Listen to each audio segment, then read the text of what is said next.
Good morning, everyone. My name's Don Kudo. I'm the president-elect with OPWA, and will be in the county engineer with Wellington County, and we'll be moderating this panel today, our Stronger Together industry panel. So we are continuing with the National Public Works Week opening session here with this panel discussion. As you know, OPWA's mandate is connecting the public works community. OPWA is proud to host the Stronger Together virtual panel discussion. And this is the first time Ontario Industry Association leaders have come together to engage in a lively and forward-looking discussion on common public works topics. We're going to cover topics such as something very topical, COVID impacts, and then looking forward to the recovery and economic growth.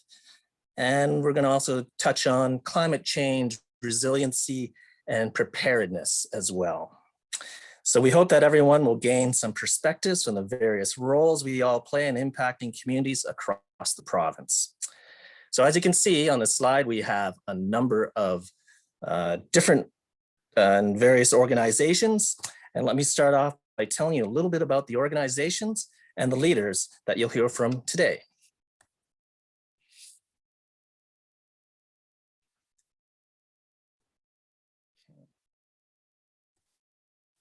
All right, well, I will try to get the slide projecting to go. Let's get back to this.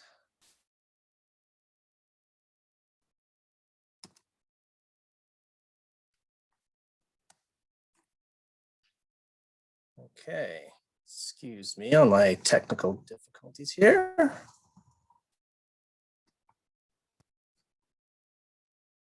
Let's get this back up here.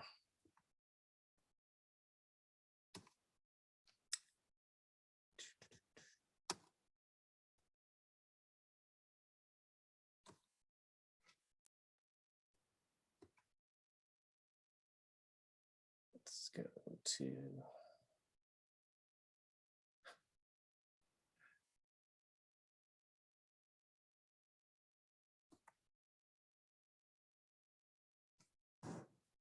all right.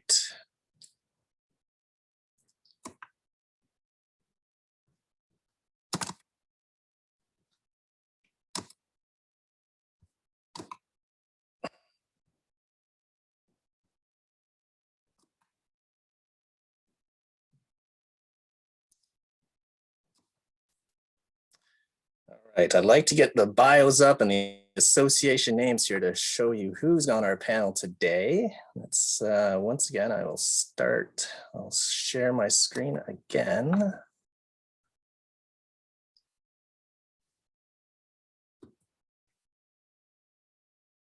Okay.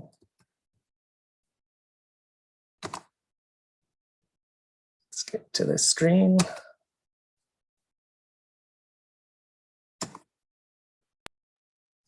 There we go. All right. So from the Ontario chapter of the Solid Waste Association of North America is the leading professional association in the solid waste field.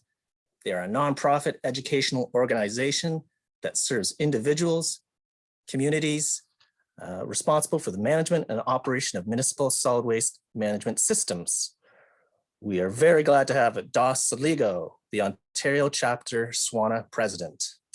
Dos is the manager of the solid waste services at the County of Wellington. He's worked his entire career at the county after graduating with distinction from the University of Toronto, studying geography, resource management, and environmental studies.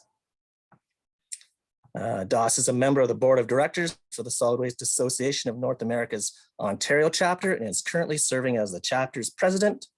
He's passionate about the environment and waste industry and is an active participant in a number of related committees, initiatives, and organizations. I must say, Dos is a great guy to work with here at the county, and we talk basketball and many other topics. So welcome, Dos.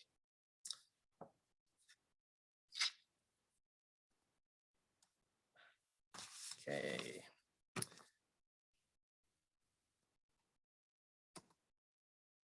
Okay, we have next up is the Ontario Parks Association is a registered charitable organization whose focus is on protecting tomorrow today. Through their work as advocates for parks and open spaces and the training they provide to parks professionals in Ontario, they are helping to preserve the living green infrastructure assets for future generations. OPA is a proud member of the Green Infrastructure Ontario Coalition. And it's great to have Wayne Gould, the Ontario Parks Association president, with us today. He's currently the supervisor of parks, East District for the city of Vaughan. Wayne has been on the board for 5 years, 1 term as director, 2 terms as the treasurer, and now 1 as president-elect, and now as the current president. And he's been a member of OPA for over 2 decades. Wayne's been in the municipal parks industry for over 28 years, 22 with Oakville, 3 with Guelph, and the 4th year with Vaughan. And Vaughan is one of the most actively growing communities in Southern Ontario. They're anticipating tripling in size over the next 10 years. And Wayne hopes to impart his parks knowledge onto the next generation of parks people that are protecting tomorrow today. And I must say that OPA or OPA is the best association name on this panel.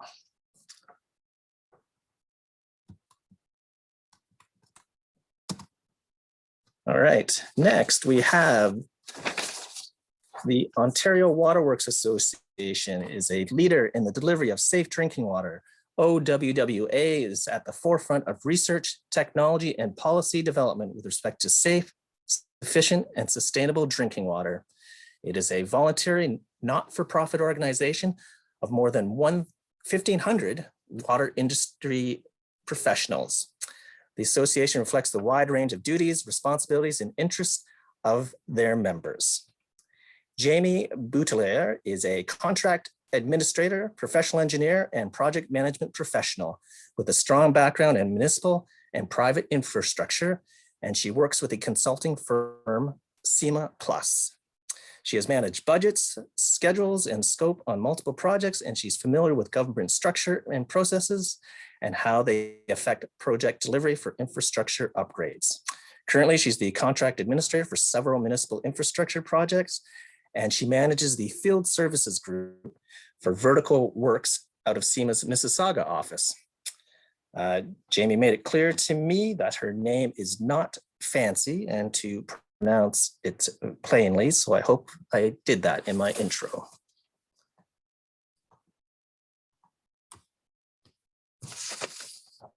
The Ontario Good Roads Association advances the infrastructure and transportation interests of their members through training, advocacy, and services.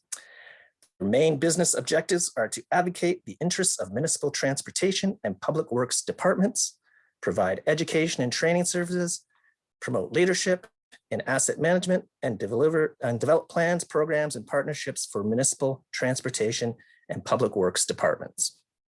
Scott Butler is the OGRA Executive Director. Scott has been with OGRA since 2009. He was previously the Manager, Policy and Research before taking on the Executive Director role in August 2020. He has been a strong advocate for municipalities, infrastructure and planning, and increasing OGRA's profile. Scott's a graduate of the University of Guelph. He's been a member of a number of ministerial advocacy committees and currently serves as the chair of the Guelph Public Library Board. Scott approached OPWA earlier this year for opportunities to collaborate during National Public Works Week. And so Scott's participation on this panel, plus his staff helping OPWA out with the planning and promotion of National Public Works Week is greatly appreciated. Thank you, Scott, and OGRA.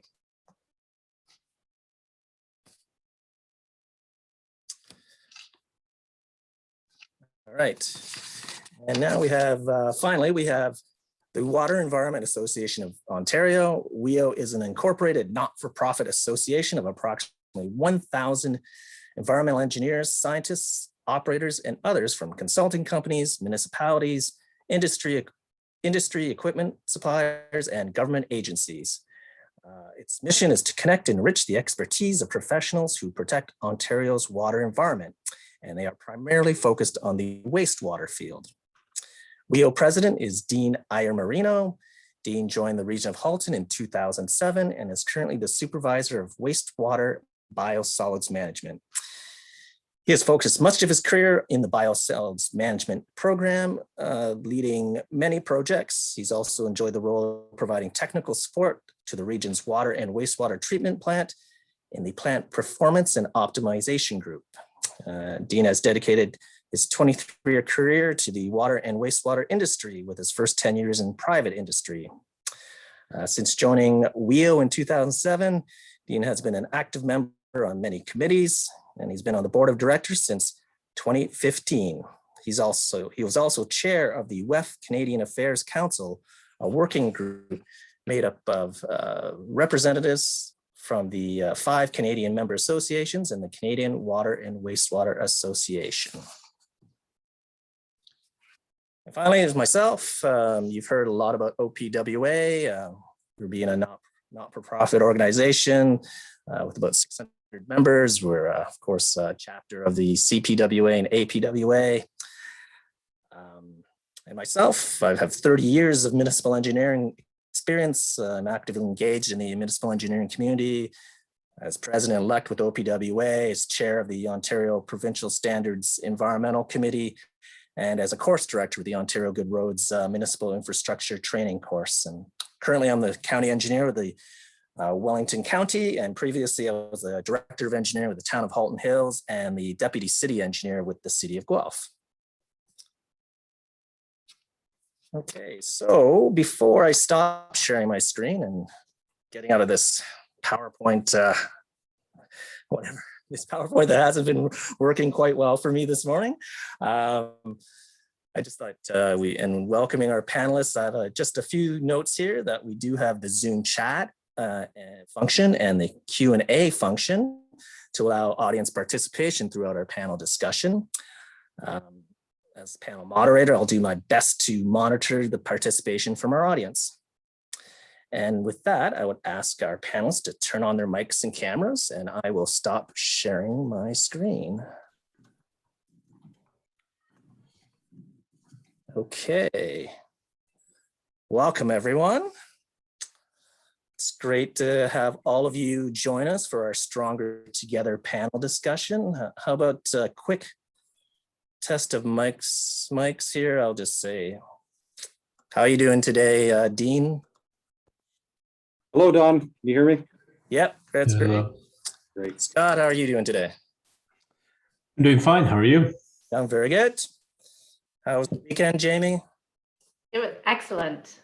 Excellent. Good to hear. And your weekend, Wayne? Fantastic. Great to be here, though. All right. And Doss, did you catch any sports this weekend? I know Friday was Raptors, Jays, and Leafs, I think, all one night, wasn't it? Yeah, caught plenty of sports, and thanks for the warm welcome. As my boss, I need to say that. Okay. All right. So, well, let's get right into it, of course, here. We've got an hour and a half here, and I really am very happy that everyone could join us on our panel discussion. So I'm going to start off with COVID, and how has the pandemic impacted your sector? We're now over a year into the pandemic, and I'm sure all of us personally and professionally have been impacted. So let's start with Wayne. I mean, outdoor space, parks, trails seem to be the main relief for all of us in our communities. So the parks practitioners are so important these days. Over to you, Wayne. Yeah, I'm glad we're able to help everybody out there for sure. So according to recent Google Ontario mobile phone data, people are spending about 71% more time in our parks and trails. So some examples: in London, Middlesex, park and trail use is up 94%. In Halton, it's up 139%. York Region, 145%. Simcoe County, 150%. Toronto, 69%. Peel is up 57%. And it's also been proven that getting out and using our parks and trails increases not only our physical health and wellness, but has a significant positive impact on our mental state of mind as well. So we're definitely looking forward to helping people with their mental health and getting through this COVID thing together. Wow, thank you, Wayne. Those are pretty amazing stats there. That is, and I think we see it on our weekends or probably during the week as well, but especially on a beautiful weekend that we just had. So many people out there enjoying the great outdoors, and the mental health of our communities is so important. Another thing, of course, we noticed during this pandemic is, gosh, all the PPE that we have that seems to have to get disposed of in our own houses, takeout orders, deliveries, all that packaging. What's happening with all that waste, Doss?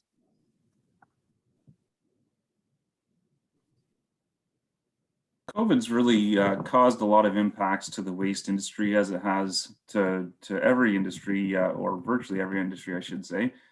And yeah, that's certainly one thing that we saw, is there was a great increase in residential waste.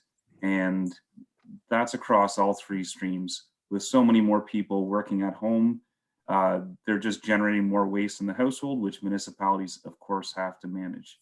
And further to that, there's kind of new, well, the waste streams have changed a little bit. So for example, there's more organic waste as people are eating, cooking at home. There's more takeout waste, all that styrofoam packaging, which most municipalities are not able to recycle. And then there's stuff like PPE. There's masks that commonly are thrown into blue boxes mistakenly and become a contaminant that need to be fished out. And we of course have all kinds of cardboard packaging from all the home deliveries that people are accepting. So there truly is some really different trends at play with the various waste streams, and municipalities have to be on top of working with their contractors to make sure that they're managing these waste flows responsibly, I should say. There were some other significant impacts that COVID caused. Of course, we all need to operate safely and learn how to do that. In the spring, some of us had our waste facilities closed, and we had to kind of pivot our operations and services to make sure that we didn't leave residents out in the cold. So truly, we saw a lot of quite significant impacts, and I'm probably just touching on them at a very high level. But yeah, definitely an exciting previous year. Yes, thanks, Doss. Yeah, I guess you and I lived those early days of solid waste changes here at the county, and yeah, there was definitely some struggles, but now that I think a lot of municipalities have managed those early days to get through it. So, but definitely different changes in the waste stream.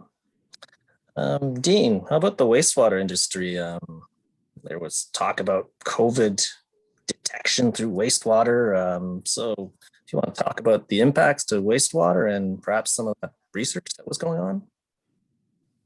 Sure, Don, and thank you.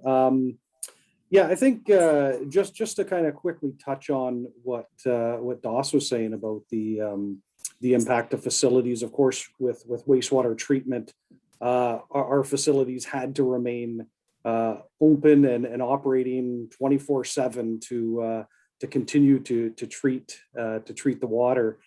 So really, the main focus early on in the pandemic was when developing the continuity planning for the facilities, was really a focus and trying to implement them quickly and really just ensure uninterrupted delivery of the service, which was really just to keep the plants going and keeping staff and operators safe and healthy, so the plants could continue to operate.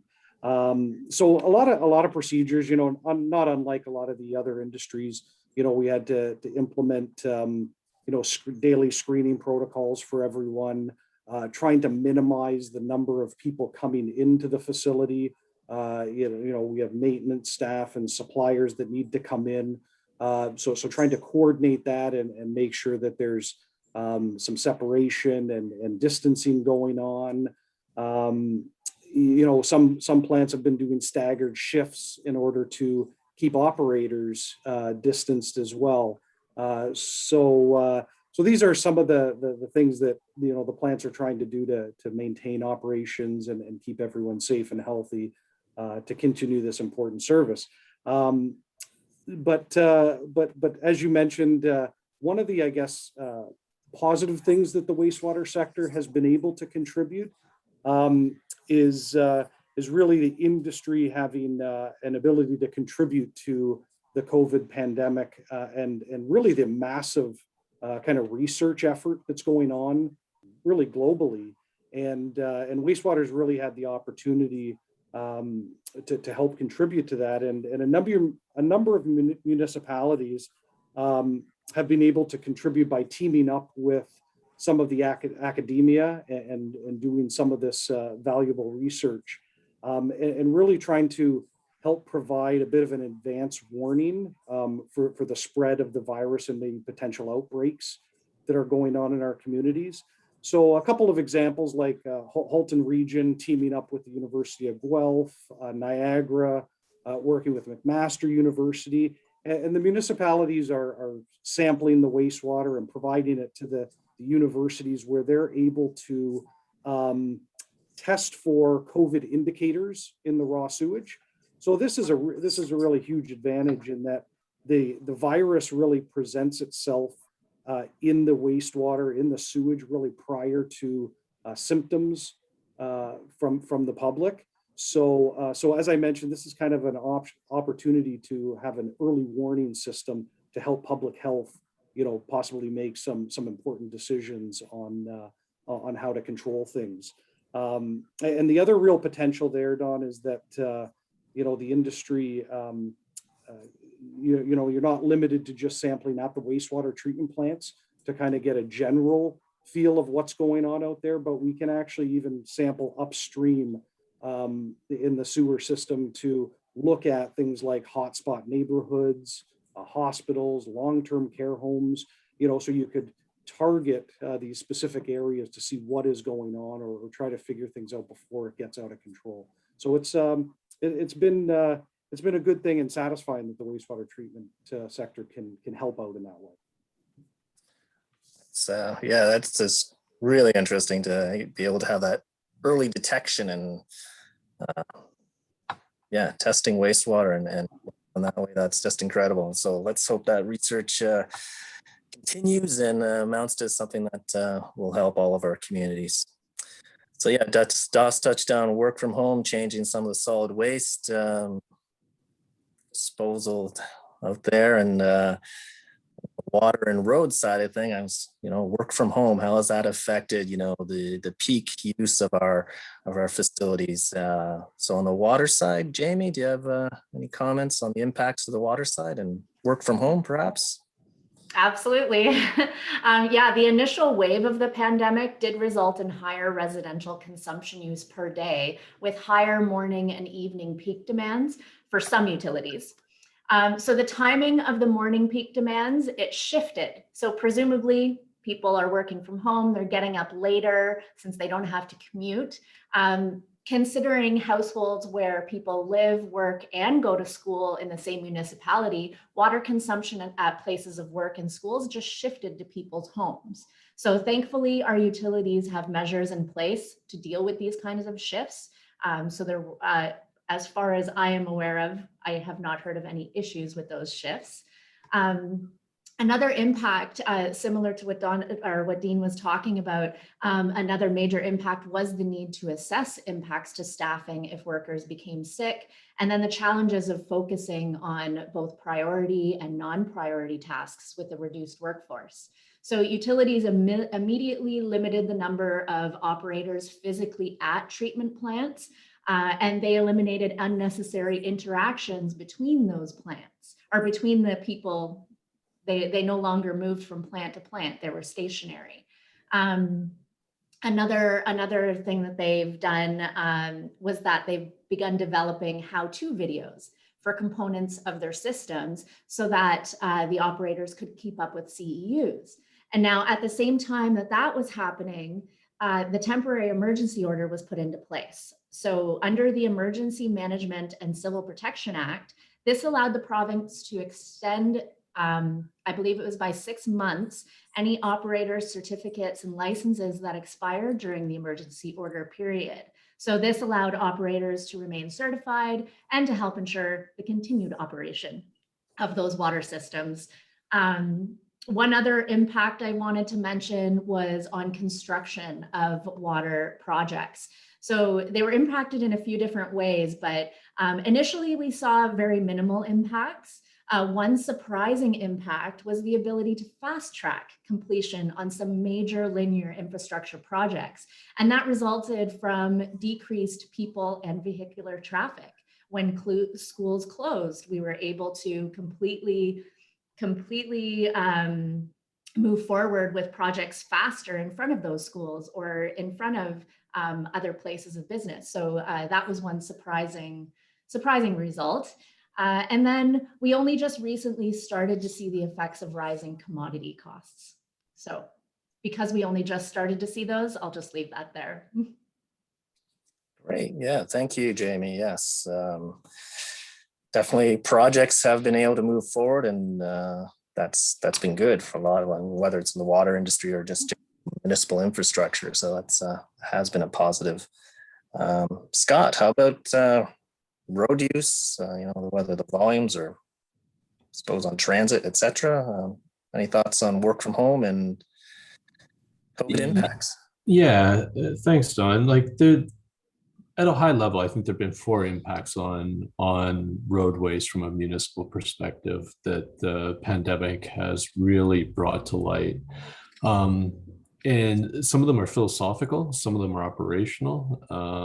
And I don't know that anyone's really unlocked or figured any way to sort of come up with solutions that would address the what we all hope to be the temporary needs of what COVID's imposed upon us with the longer term aspirations. So specifically, what we noticed immediately was that traffic levels just plummeted, and they have since come back up. We've seen in other jurisdictions that traffic's actually grown worse as economies have opened back up because fewer people are actually taking transit or public transit. So you have this steep decline followed by this, in some cases, fairly immediate spike, making congestion actually worse. At the same time, there's an expectation on the public's part that, particularly in more urban environments, public space may only be the roadway. In businesses, if they are going to curbside pickup, or if you're in the restaurant business, you're looking to access, or you're looking for a municipality to work with you to provide some sort of commercial space for you to be able to do this. And this has led to this philosophical consideration about how much space we actually devote to vehicular traffic within the confines of the roadway. If you're looking at some of the prognostications about the future of work and return to work and the future of office space, you might be kicking yourself if you've recently opened up, say, a $30 million or $20 million parking garage, short of having the white elephant banner draped down the front.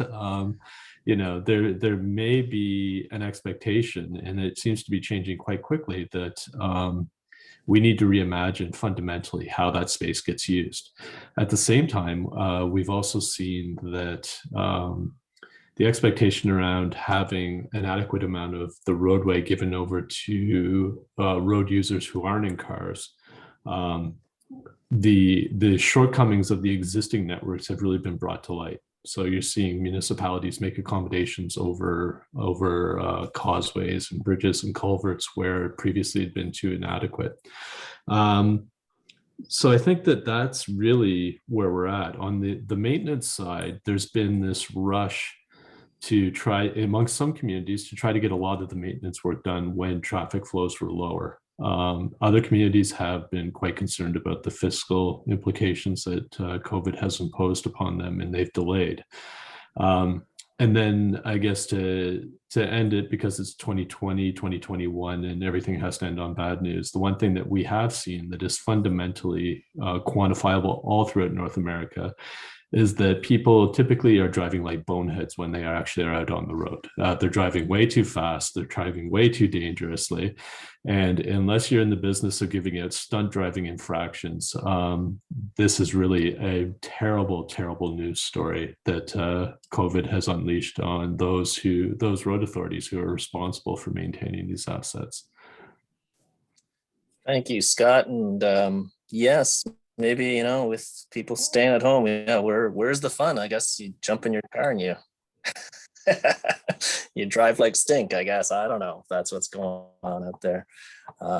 Yeah, I think touching on many of those points of the, I think fortunately for all of us in the municipal, you know, in the municipal sector here, that construction has been fairly robust, and things have moved forward. I think even through some of our OPWA consultants that are in the development industry, and I think you know, the economy is still moving along, and there's still construction happening out there. So so that's great. Okay, well, we just talked about the impacts of COVID itself.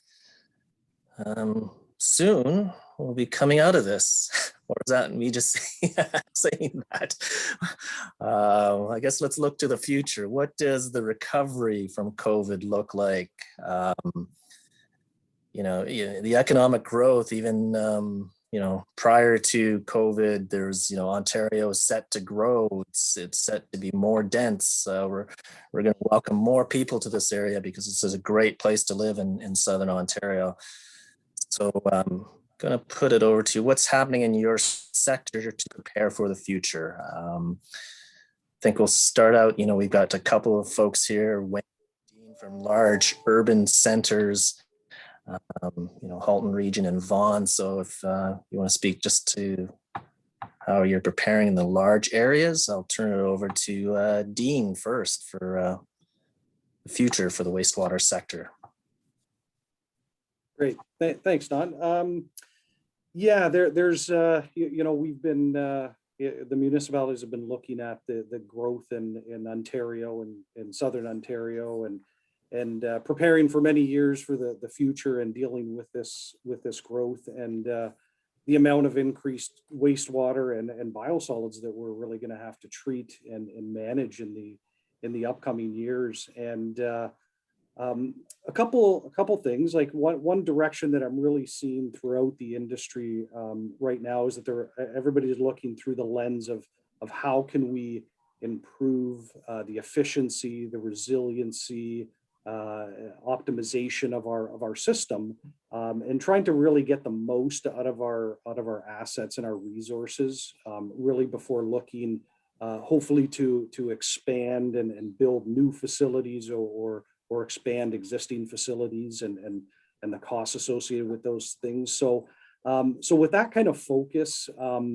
we've been seeing a lot of you know, focus on utilizing and looking at kind of the technology and what's the latest technologies out there that can kind of help our industry and achieve some of those goals. So technologies like machine learning and artificial intelligence are kind of the categories, or the ones that you know, we're looking at as an industry, and these technologies really can help support our business decisions, look at process optimization, solve the different problems at our facilities to make them more efficient.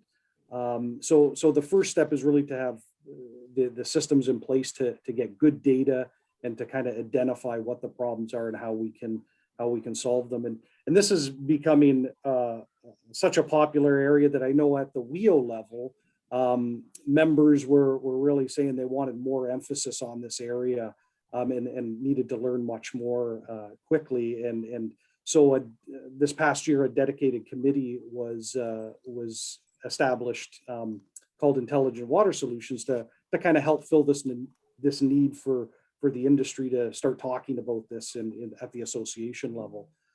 So that's been a good thing.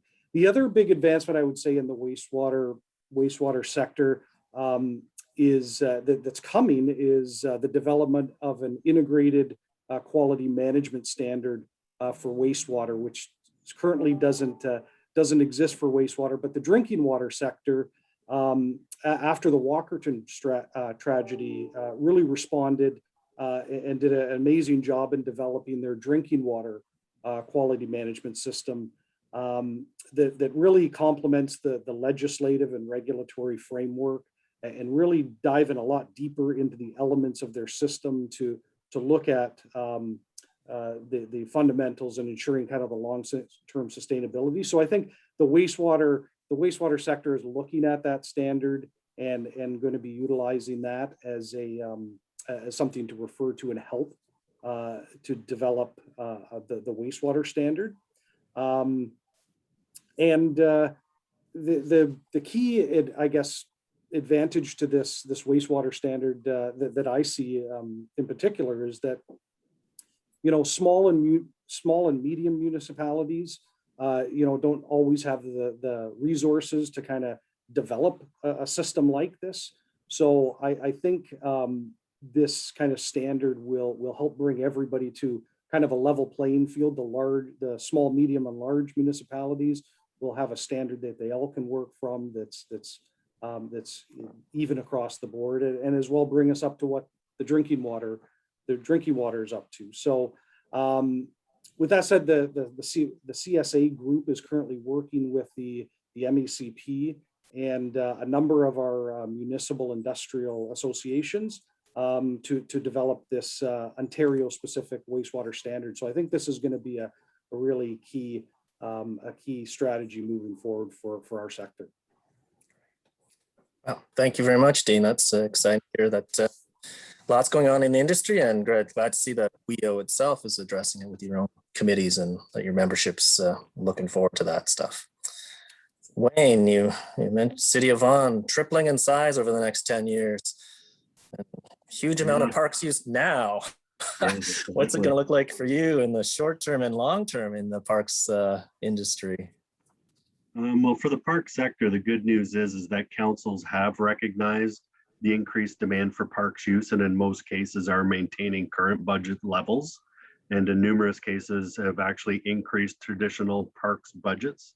So there'd be an increased attention paid to high touch areas in parks, such as splash pad controls, outdoor washroom buildings, button switches, etc., with a movement more towards remote no-touch sensors.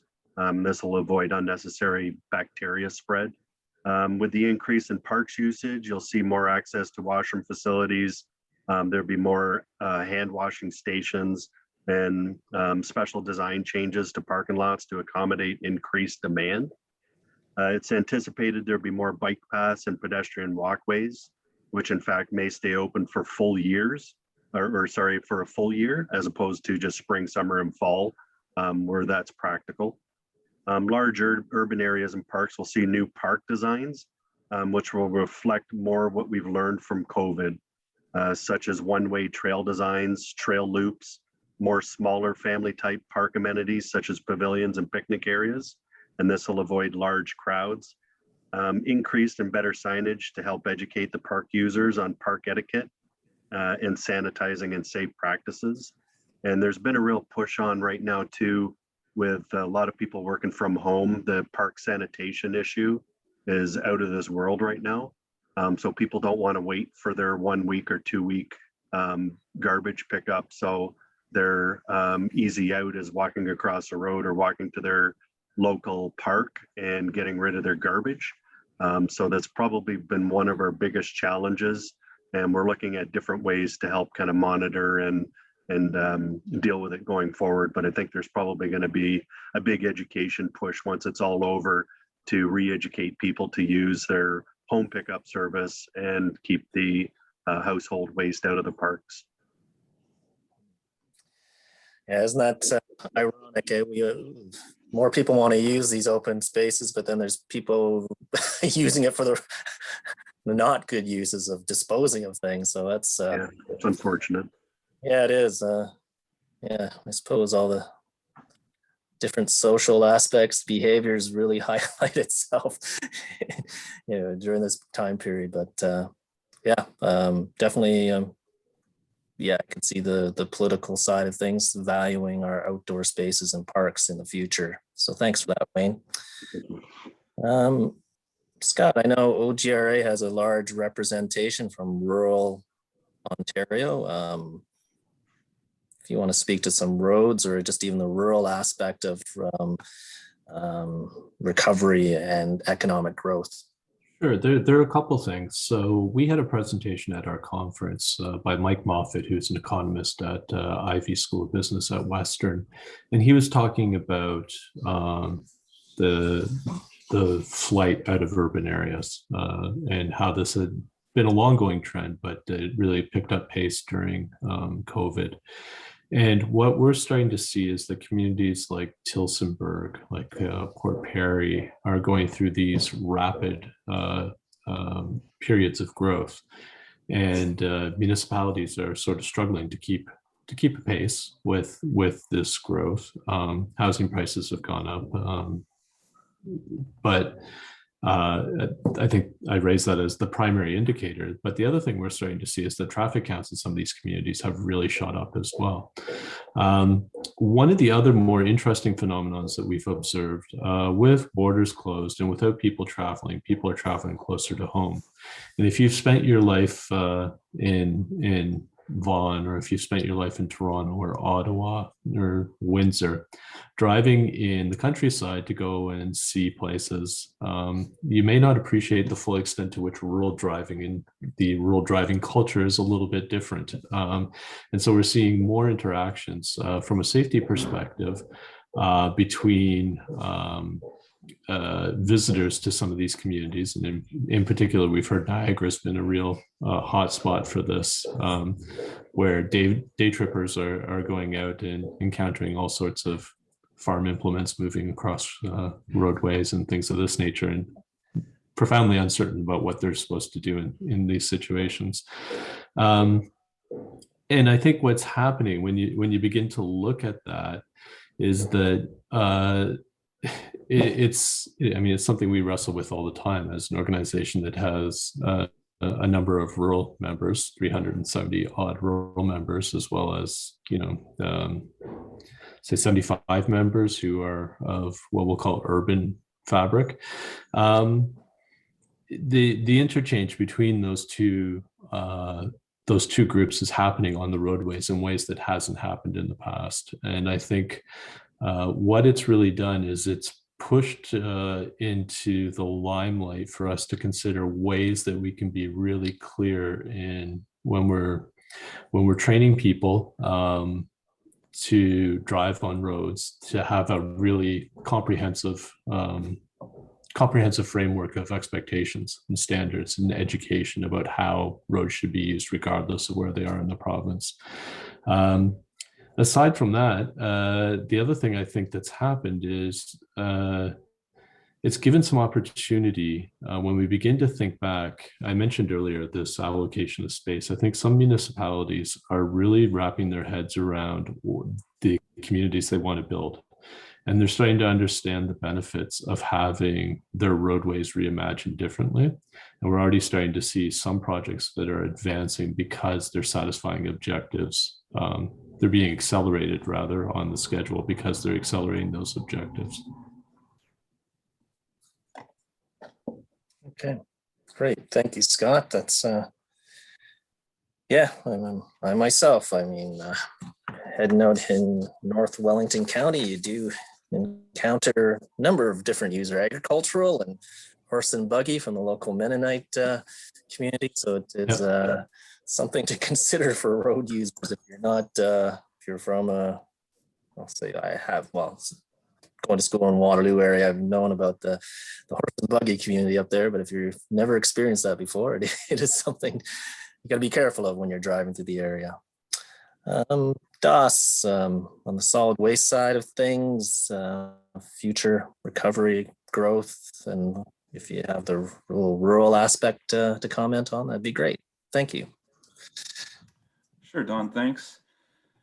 Yeah, the waste industry is largely recession proof in so much that there's always going to be garbage and other waste flows that need to be managed.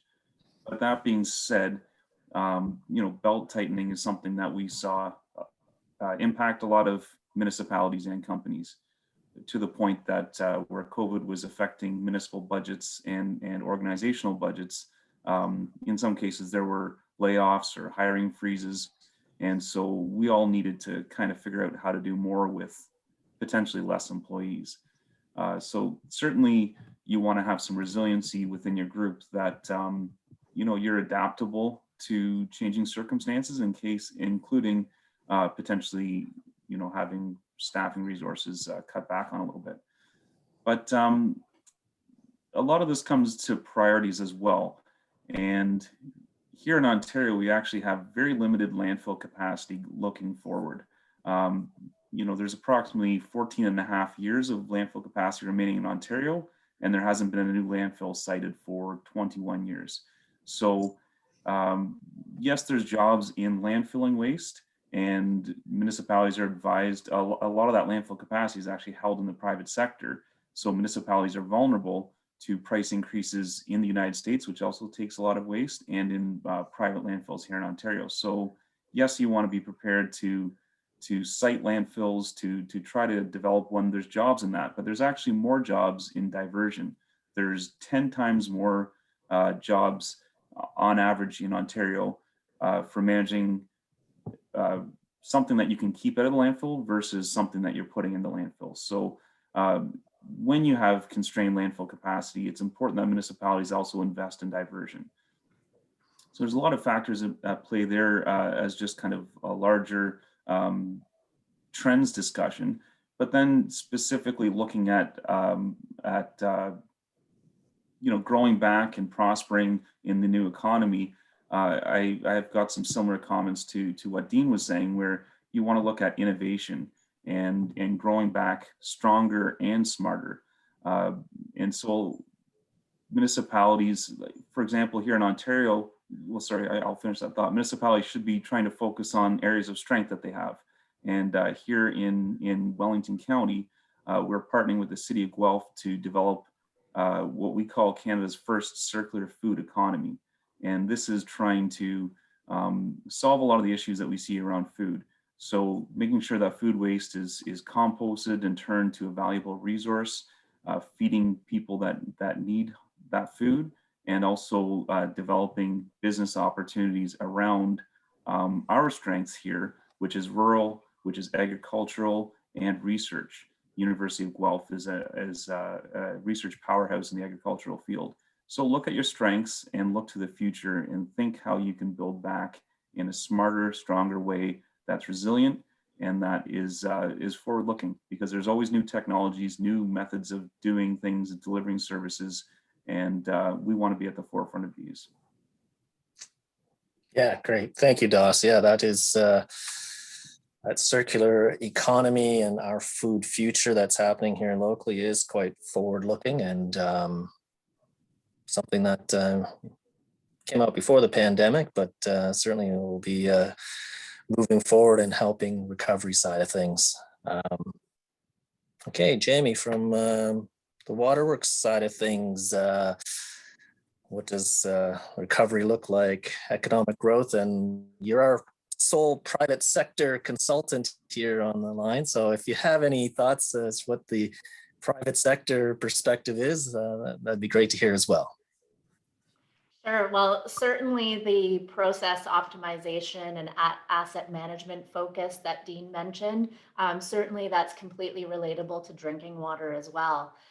When you look at some of the larger capital projects that were planned, they've actually been delayed in anticipation of stimulus money being released from the federal and provincial governments.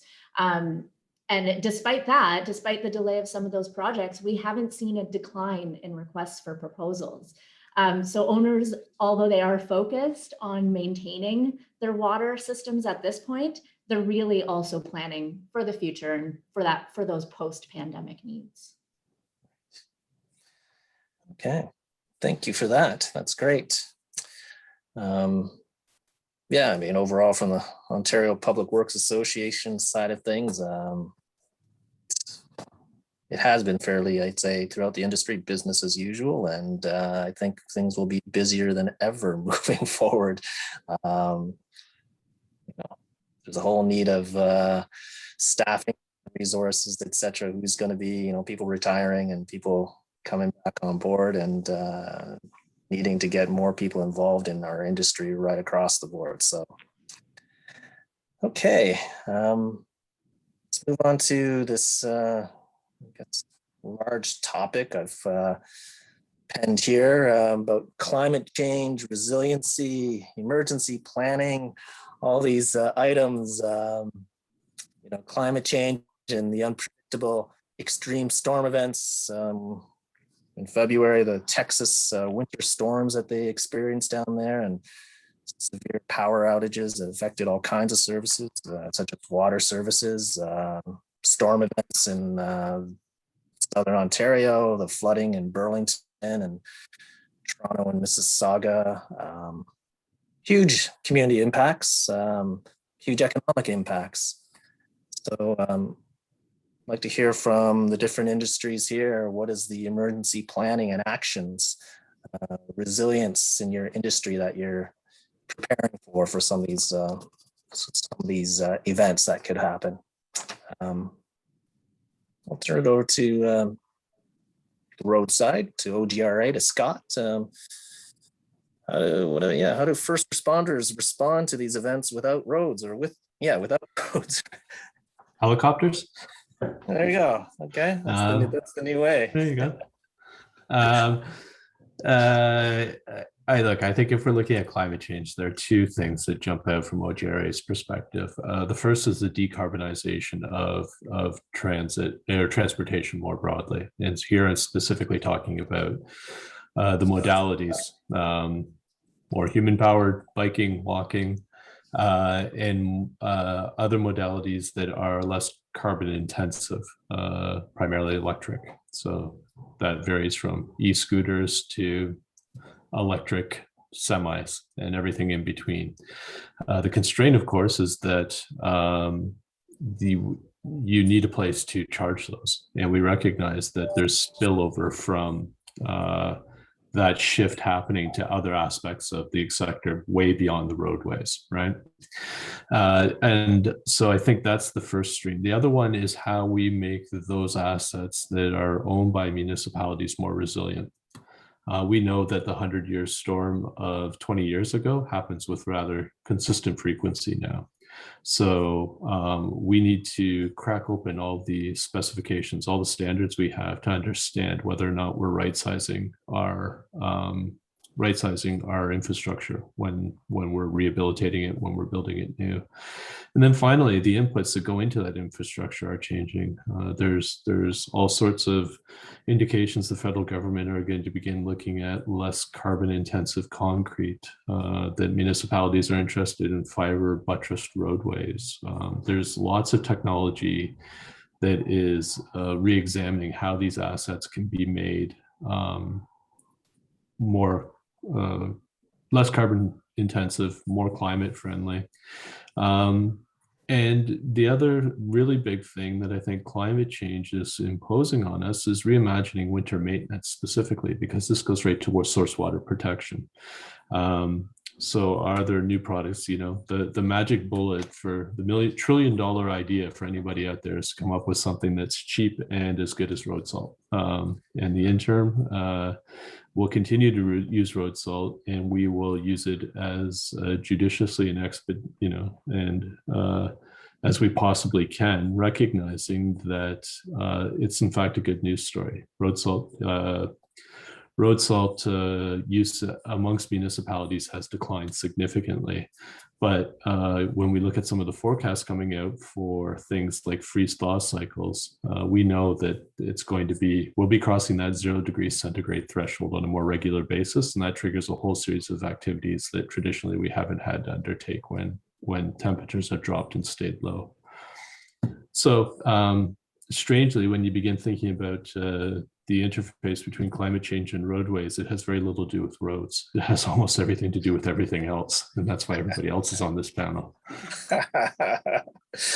That's true. Yes. Thank you, Scott. Yeah, road salt and source water protection. I think we should go to Jamie next on that. You guys want to fight it out virtually here, like road maintenance versus protecting the water. Yeah, Jamie, and just Texas, that winter storm there, how were they, I don't know, prepared or not prepared for providing water to their communities? Yeah, so I'll take it away on waterworks side of things. Sure.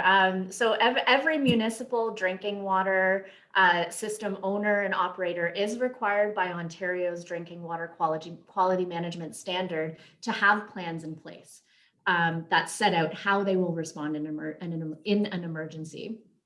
So this includes strategies to address impacts like reduced staffing that might occur during a pandemic. Now, utilities develop risk management plans and emergency response plans, which would include a drinking water system risk assessment. As part of that assessment, they would consider how their ability to acquire critical goods and services might be affected, as well as how do they ensure they keep their staff safe. So Ontario, the OWWA's parent organization is AWWA. They offer risk assessment tools to assist with the development of these water emergency response procedures to ensure that those utilities can continue to provide Ontarians with safe drinking water. Backup power generation has certainly become vital to ensuring 24-hour operation of water and wastewater services. So facilities that are critical to the well-being of communities, they would be the highest priority. So they would be the hospitals and the long-term care facilities. And if it comes down to it, there are other ways of providing safe drinking water, such as bulk water deliveries. And that's another way to ensure that those critical services are maintained. Okay. Great, thank you very much. We'll turn to Dean here. So yeah, what kind of wastewater treatment plant issues are there with climate change? There's always the environmental protection, spills protection. Over to you, Dean. Great, thanks, Don. Yeah, I think maybe I'll focus a little bit on the environmental protection side, because I think you know, the wastewater industry can and does have a lot they can do to help protect the environment and help fight climate change, because our facilities have a really huge potential in kind of reducing their carbon footprint and being energy neutral, as well as focusing on resource recovery. And what I mean by that is, for instance, our wastewater treatment plants are probably one of the largest consumers of power within a utility. But we also have the ability through our process, you know, by collecting the biogas that's generated from the process, to generate our own clean and renewable energy. And that's it can be in the form of power, renewable natural gas. And we can really offset the facility needs for power with this clean energy source. We can as well feed it into the grid, or we can use it for things like vehicle fuel as well. So there's a lot of potential there within the process. From a resource recovery standpoint, there's also opportunity and technologies now that are out there that allows us to actually recover the nutrients from the wastewater stream. So these nutrients that are in the wastewater can actually cause a lot of headaches and damage at our plants, you know, solidifying in the pipes and in our equipment. And, you know, it's a lot of cost and maintenance to deal with it. So there's technologies though that are now able to extract those nutrients out and actually produce fertilizer products. And this also really helps in minimizing or reducing the demand for the chemical fertilizer products that are out there, that are very can be very high energy intensive to produce.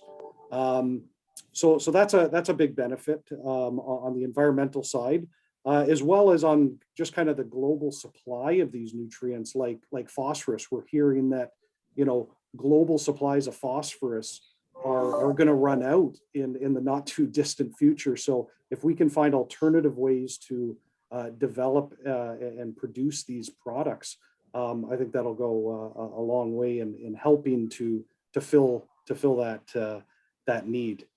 And then one final area of our process that helps, with the fighting climate change is the recycling of nutrients and the organic matter that are available through the solids portion of our process. So the biosolids that comes out of the process. And a lot of municipalities were, already returning this material back to the land, such as agricultural land application is quite common for biosolids. But it's really important to note that, we continue to go down this path. And I know there's a lot of other technologies out there, but really beneficially utilizing these resources and organic matter is important. One of the big issues that Ontario is facing, especially in the agricultural community, is the degradation of our soils. And by putting this material, the nutrients, which helps again offset some of the need for the chemical fertilizers, but the real benefit there is you're putting all this organic matter on the land, and this organic matter will help build, your healthy soils, build those soils back up. And the way it really helps to fight climate change is that the organic matter, which builds the healthy soils, is really much more efficient in sequestering the carbon from the atmosphere, which is, what we're trying to do with fighting climate change is get the carbon out of the atmosphere. So by having these healthy soils, it can actually improve its sequestering properties. And in fact, soils are actually 3 times more effective in sequestering carbon than trees. So a lot of people think, oh, trees, you plant a tree to, take carbon out of the atmosphere. Well, your healthy soils actually do an even better job of doing that. So we got to think about that. So these are the types of initiatives that the wastewater sector really can contribute and work towards that, as we talked about, that circular economy. And we need to change that kind of perception that, wastewater is all about waste. It's actually much more about, resource recovery and being able to do good things for the environment. So we are seeing a lot of that getting more notice. And even in the industry, we're looking at, campaigns to be looking at, these are not wastewater treatment plants, that they're water resource recovery facilities. So we're hoping to get, those perceptions will continue to change more and more over time as they see the real value of these facilities. Wow. Great. Thank you so much, Dean. Yeah. So that would be a big change in thinking on the wastewater side. I mean, I get it, but yeah, for the public, yeah, but we do have to have these changes in thinking in order to move forward in the future. Thanks. Turn over to Wayne. Yeah, just I'm thinking storm events, etc. Climate change and unpredictability. It's going to affect our canopy, our parks being flooded out, recreation areas being affected. So, your thoughts on this topic, Wayne? Yeah, so climate change definitely impacts parks. Flooding's been a great concern in parks. That's why a major focus has been placed on stormwater management. Some actions have included creation or implementation of stormwater ponds. There was a big push on for downspout disconnects. That also includes pool discharges as well, and integration of engineered green infrastructure components such as rain gardens, bioswales, permeable pavers in our parking lots, retention ponds, selected tree and shrub planting to achieve bank stabilization, those type of methods. Major loss to tree canopy due to Asian longhorn beetle, emerald ash borer, have had a devastating effect on our canopy. New and different disease tolerant species are now being sourced and planted, hopefully to avoid this in future. High winds and ice storms have taken a huge toll Also increased our pruning and maintenance of existing trees. And that's also kind of an ongoing program and developing as we go. So you think you just get things under control, and along comes another wind event or an ice event, and kind of starts the work order process all over again. Major efforts to protect valley and conservation land continue to be a major priority. I know with OPA, we're constantly, sending letters off to the government to challenge any new implementation of things that they want to put in place to develop or change classifications on conservation lands. Also a control of invasive species such as Norway maple, giant hogweed, which will be ongoing for a long time. I know the road sector as well as parks are dealing with Phragmites now, huge and present, and something that I'm sure we'll all be working together on to try to get under control, and trying to challenge these without losing beachfronts and other recreational areas because of these invasive species. So that's kind of some things at the top of our challenges these days. Wow, that is a lot of rain and just all the things that are affected in our natural environment and all that vegetation controls. Yeah, that's a lot of maintenance, etc. And the public certainly demands want our green spaces to look good and functional. So yeah, I'm sure the pressure will continue for the parks industry. And well, lastly, over to the solid waste side of things, I always think of the last to leave side of first responding, and the idea that there's cleanup and things to get disposed of. So after storm events, etc. So Dos, over to you. Thanks, Don. Yeah, as you note, while road workers are often the first on a scene when there's a natural disaster, the waste workers are often the last ones there to clean up the mess. And it's been well noted and understood that, with climate change, there is an increase in severe weather. We're seeing more ice storms, we're seeing tornadoes in some areas, we're seeing flooding in many areas. And these all have a great toll on the amount of waste that's generated, and perhaps more importantly, how you deal with that. So municipalities, if you don't have a disaster debris management plan, you should develop one. It should be well integrated within the emergency management plan, because there's nothing quite like having an emergency in your community and the phones start ringing, mayors want something done, and everyone's kind of looking at each other saying, what do we do now? So within those disaster debris management plans, you want to be thinking of things like you might have sudden onrushes of waste, and how do you manage that physically at your landfill site? Are you able to stage it potentially and manage it over time if you can't handle it all at once? This is where you might want to be talking to the Ministry of the Environment, Conservation and Parks to make sure that they're on board with your plan and that you're not doing anything that's against the terms and conditions of your environmental compliance approval. You also need to consider, are you going to allow for a waiving of tipping fees for if there's a flood, for example, and there's a huge amount of waste incoming, and everyone's going to say how they don't have the money for this sort of thing. And so you need to have policies, or at least that considered within your disaster debris management plan. Are you going to waive the tipping fees, or are you going to let the insurance companies take care of those claims that will inevitably be coming? And then also, with those large amounts of incoming waste, you might have restrictions on how much waste you can take in a day. So again, be sure to be connecting with their ministry officials. And then beyond that, there's even, with climate change, there's some practical operational considerations around things like heat stress.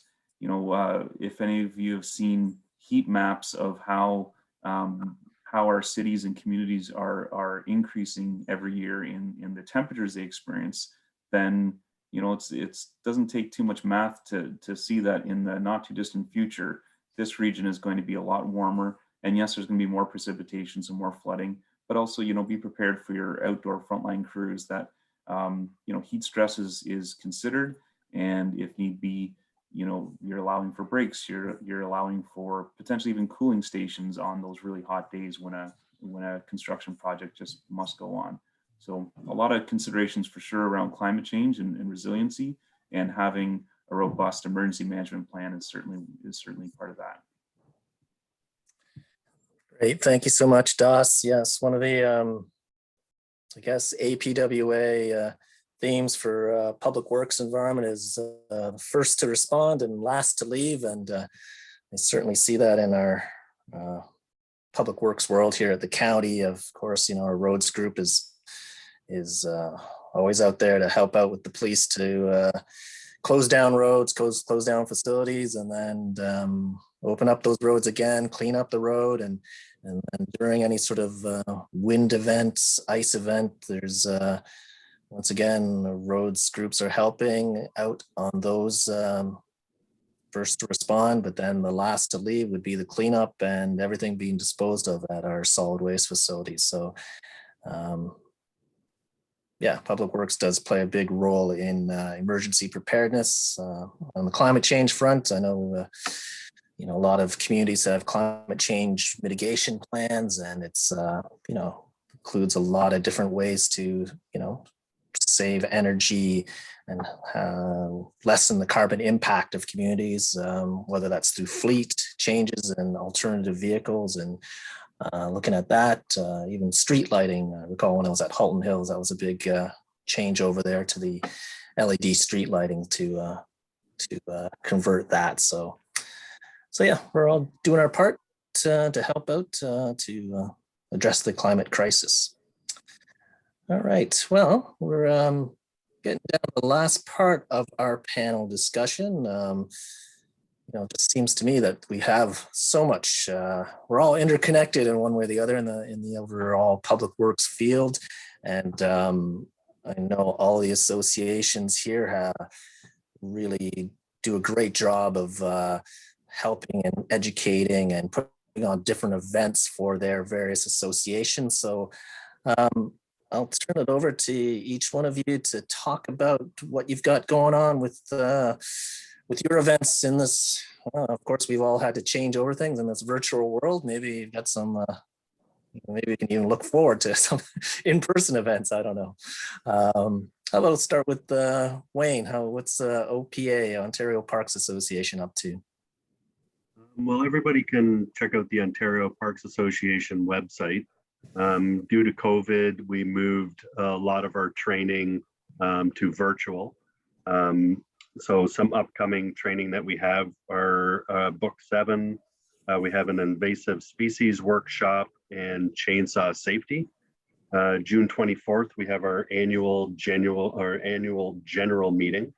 And we're currently planning, hopefully for post-COVID opportunity to have a fall event, which is going to be our educational forum, where we bring in 4 to half a dozen speakers to speak on different topics and create a full day educational session for everybody.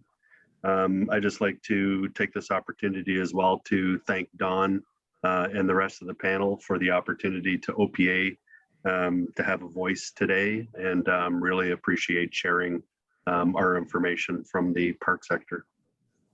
Thank you. Right.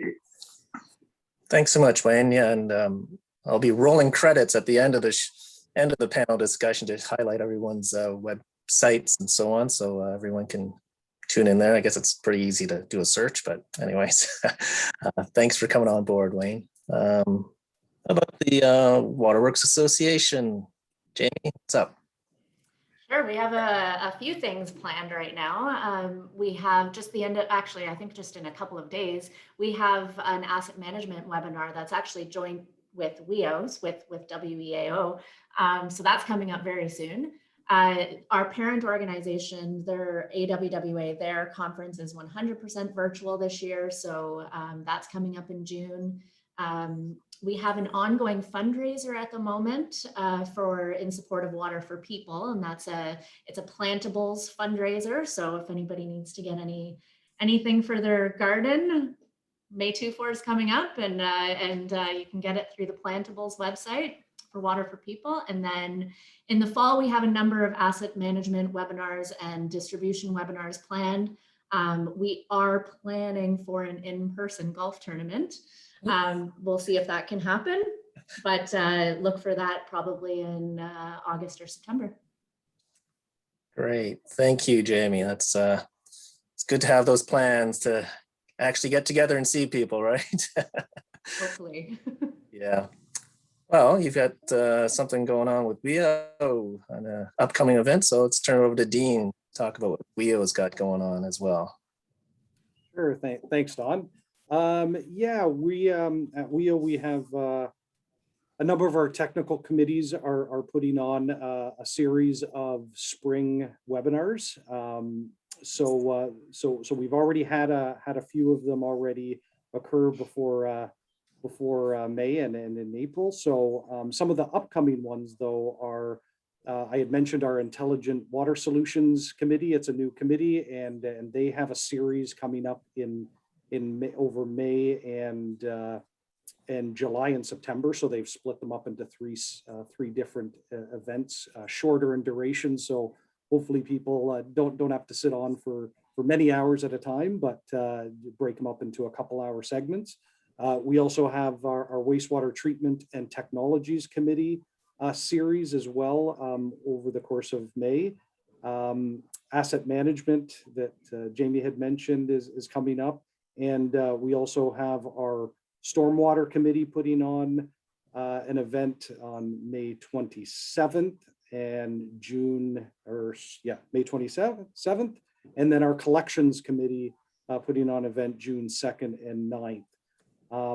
Also our Young Professionals Committee is very active, and they do a lot of social events throughout the year. And of course, a lot of them are going to be virtual this year. The one on the schedule at this time in June is a paint night, if anybody is interested. And they're always adding new stuff to the calendar. So as you mentioned, if people go to our WEAO calendar, they'll see all the upcoming events. And then finally, we have 2 events in November. We are planning at this point to have an in-person annual conference, November 7th to 9th. So we are crossing our fingers. Yes, thanks, Jamie. Crossing our fingers for that, but we put it as late as we could in the year, and hoping that we are in the position to put that on. And then November 18th and the 25th, we have our utility management, some more utility management webinars as well. So that's everything from WEAO. And thank you for the opportunity, Don. Very much appreciated for the invitation to speak today. Great. Thanks so much, Dean. I'll turn it over to OGRA, Good Roads Association. Always a lot of stuff happening there. I know I'm involved with that infrastructure training program, but you've got many other courses and events as well. So over to you, Scott. Yeah. Well, thanks, Don.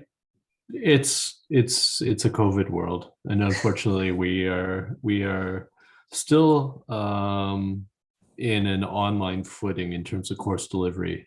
As Don sort of acknowledged there, we do about 50 to 60 courses in any given year that we do training on. We usually train in a typical year around 3,000 people. Obviously, COVID's thrown a bit of a wrench in that. Our annual conference took place in February of this year, and looking ahead to it being next year, fingers crossed, and I mean really, really fingers crossed, we're hoping to be able to do that in person.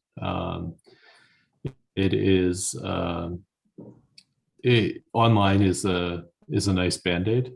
It's not something we're looking to do on a permanent basis. We all miss the opportunity to actually be in person and doing these sorts of either training opportunities or learning opportunities face to face. There is something that's lost when it's purely virtual like this. A couple of other things. We are in the process of modifying our advocacy efforts at Queen's Park, and we are already turning our attentions to June 2022. In June, in October 2022, when provincial municipal elections will be taking place. So there will be a lot of stuff coming out of our shop relative to that. And the final thing is, this will probably be our last sort of major speaking opportunity as the Ontario Good Roads Association. We're undergoing a massive rebrand, and we're going back to what our friends call us. Moving forward, I think you can expect to see a lot of stuff that's just branded Good Roads. So it's just easier to say. Anyways, so yeah, a lot of stuff happening, but I think the umbrella that all that activity is taking place under is one of COVID being well behind us and in the past. So. Right. Okay, Scott, well, I look for that rebranding. I don't know if any of these other associations, Good Water, Good Wastewater, Good Parks, Good Solid Waste. Okay, Doss, how about what does SWANA Ontario chapter have going on? Well, it's first of all, thanks for the opportunity to speak on behalf of the Ontario chapter of SWANA. It's a great time during National Public Works Week to recognize all of our frontline workers, and I'm certainly happy to do that on behalf of the waste workers in our province. And on that tone, you know, or along those lines, as we honor and acknowledge our staff, it's so important to do professional development, and that's something that SWANA really excels in. We're the leader in doing training and certifications for a whole host of different areas of solid waste management. So we offer things like manager of landfill operations training, landfill basics, household hazardous waste, collections, which is referring to curbside collections, and a host of other training opportunities. I encourage anyone with municipal waste staff to take a look at the SWANA website and make sure that you're looking into the professional development of your own waste staff. Similar to everyone else, we're having to pivot this year, and we were never one to really focus on online options for our training and professional development courses that we've developed in-house as well. You know, we like to do everything in person. There's those networking opportunities and discussions in the hallways that you really learn a lot. But that being said, with budgets being constrained, and also, you know, Ontario's a giant province, and we've got people in the far north and all the other corners of the province that don't have the same opportunities we enjoy here in Southern Ontario to attend conferences and in-person training. So there is some silver linings here for sure as we open things up, and anyone can attend virtually on many of these different offerings that we provide. And along those same lines, we've been supporting First Nations communities. We've made it as part of our strategic development, our strategic review of our organization. We've really put some focus into professional development and training for First Nations communities. So we're sending people out to flying communities to help educate on landfill practices, best practices, this sort of thing, even to the point where we've sent operators to go and show some communities how to operate certain pieces of equipment. And then beyond that, we're also doing virtual training to First Nations communities as well. So we're quite proud that we're spending some time and getting really great feedback about how well received these offerings are. Beyond that, we've got all kinds of other events going on as everyone else does as well. You know, we've got a young professionals group, and we're always doing training on things like landfill fires, which doesn't only appeal to the waste workers, but also the fire departments in a lot of communities like to attend these too, because that's something they normally don't get a lot of training in. So I encourage everyone to check out what it is that we do offer, and thanks so much for the opportunity to speak to you all today. Thanks, Doss. Now, just briefly go over some OPWA events. Of course, National Public Works Week. This is our opening session. It's the first time OPWA has put on a week-long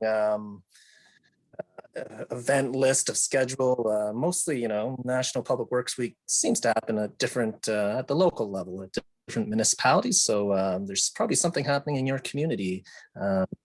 most likely virtual, unfortunately.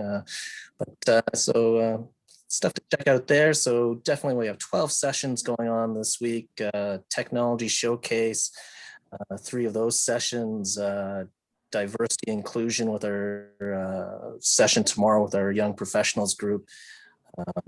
Closing ceremonies. We've got snippets from around the province from different public works associations featuring what's going on in different locations. So lots happening there for this current week, which is turning out to be one of the bigger events that we put on annually.